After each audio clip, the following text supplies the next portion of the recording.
সুফিবাদ এই বইটার 9 নম্বর পৃষ্ঠার মধ্যে গিয়া বলছে, খুব খেয়াল করেন, এটা স্থান কাল ও পাত্রের বিভিন্নতার কারণে দিনের অর্থাৎ জীবন ব্যবস্থার আইন কানুন দণ্ডবিধি ইবাদত পদ্ধতি ইত্যাদি বিভিন্ন হয়েছে, কিন্তু মূল মন্ত্র এক চুলও বদলায়নি। তার মানে ধর্মের মূল যে মন্ত্র তাওহীদ, এটা কোনো ধর্ম থেকে নাকি পরিবর্তন হয়নি। অথচ আপনারা জানেন খ্রিস্টানরা 3 খোদায় বিশ্বাসী, ইহুদিরা 3 খোদায় বিশ্বাসী, হিন্দুরা 33 খোদায় বিশ্বাসী। সব ধর্মের অনুসারীরা তাদের তাওহীদের ভিত্তি পরিবর্তন করেছে, কিন্তু এরা এটা অস্বীকার করতে চায়। সর্বশেষ আমি তাদের আরেকটি তথ্য আপনাদেরকে দেই। আপনারা তাদের একটা ওয়েবসাইট আছে hezbottawhid.com, ওইটার মধ্যে যদি ঢুকেন তাহলে আপনার লিখে সার্চ দিবেন মানব সমাজে ধর্ম অধর্ম ও শান্তি অশান্তির চিরন্তন দ্বন্দ্ব, এই শিরোনামে তারা একটা প্রবন্ধ লিখেছে। এখানে তারা খুব ক্লিয়ারলি বলেছে, এতক্ষণ তো অস্পষ্ট বুঝলেন যে তারা ধর্মগুলোকে সত্য বলতে চায়, অনেকটা অস্পষ্ট বুঝেছেন।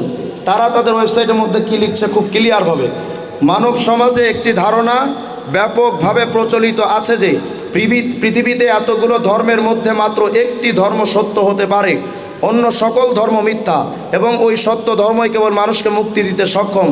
এ ধারণা প্রচলিত থাকায় সকল ধর্মের অনুসারীরাই দাবি করে যে কেবল তাদের ধর্মই সত্য ধর্ম, এটা ছাড়া অন্য কোনো ধর্ম মেনে স্বর্গে যাওয়া সম্ভব নয়। কিন্তু এটা শুনেন, কিন্তু প্রকৃত সত্য হলো স্রষ্টা প্রদত্ত সকল ধর্মই সত্য ধর্ম, এগুলোর মধ্যে কোনো পার্থক্য নেই, এর যে কোনোটি মানুষ মেনে চলতে পারে।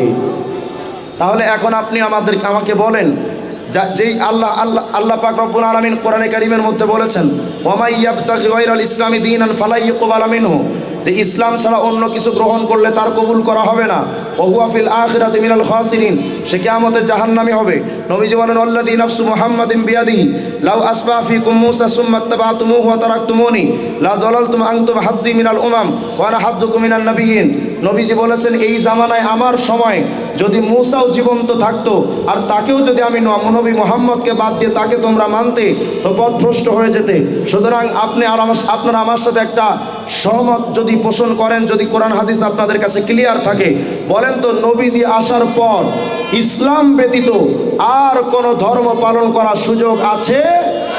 কিন্তু হিজবুত তাওহীদ তারা সকল ধর্মকে সত্য বলতে চায়। আমার কথা এবং আমাদের বক্তব্য, এই হিজবুত তাওহীদ মুসলমান না কাফের? মুসলমান না কাফের? সুতরাং এই কাফেরের সদস্যরা আপনাদের গাজীপুর চৌরাস্তার আশেপাশে তাদের অফিসও আছে। আমি আপনাদেরকে আহ্বান করব, হয়তো আমার ডাক এলাকার কোনো মানুষ হয়তো শুনতে চাইবেন না, প্রশাসনের ভাইরা হয়তো আমাকে কোনো মজলিসে বা কোনো পোস্টারের নাম দেখলে আমার অনুমতি দিতে চাইবেন না, কিন্তু আমি উলামায়ে কেরামকে বলছি, যারা ইসলামের নামে সমস্ত ধর্মকে সত্য বলে ইন্টারফেইথের মতবাদ প্রতিষ্ঠিত করতে চায়, তারা যদি আমাদের গাজীপুরে থাকে, আমরা মুসলমান আলেমদের পক্ষ থেকে আওয়াজ দিচ্ছি, আজকে থেকে আমাদের যুদ্ধ শুরু হয়ে যাবে। হয়তো হিজবুত তাওহীদ থাকবে, নইলে আলেমরাই থাকবে। সুতরাং অতি দ্রুত এলাকায় মানববন্ধন হবে, আপনারা থাকবেন ইনশাআল্লাহ। আমাদের ওলামায়ে কেরাম এখানে আছেন, বিশেষ করে আমাদের মিজানুর রহমান সাইদ সাহেব হুজুর দামাত বারাকাতু হযরত আসছেন। আমরা ওলামায়ে কেরামের কাছে এবং জাতীয় উলামা শায়খ ঐক্য পরিষদের কাছে আবেদন করব, অতি দ্রুত একটা মানববন্ধনের আয়োজন করা হোক। প্রশাসনের ভাইদেরকে বলছি, তারা তাদের বইয়ের মধ্যে ইসলামের প্রকৃত রূপরেখার মধ্যে অসংখ্য জায়গায় বলেছে অস্ত্রের সাথে যাদের সম্পর্ক নাই তারা জান্নাতে যেতে পারবে না। তাহলে আমার কথা হলো, যারা অস্ত্রকে বৈধতা দিয়েছে, আপনার সংবিধান আমাদের হাতে অস্ত্রকে অবৈধ ঘোষণা করেছে, তাহলে আপনাদের সংবিধান হয়তো ঠিক রেখে তাদেরকে নিষিদ্ধ করেন।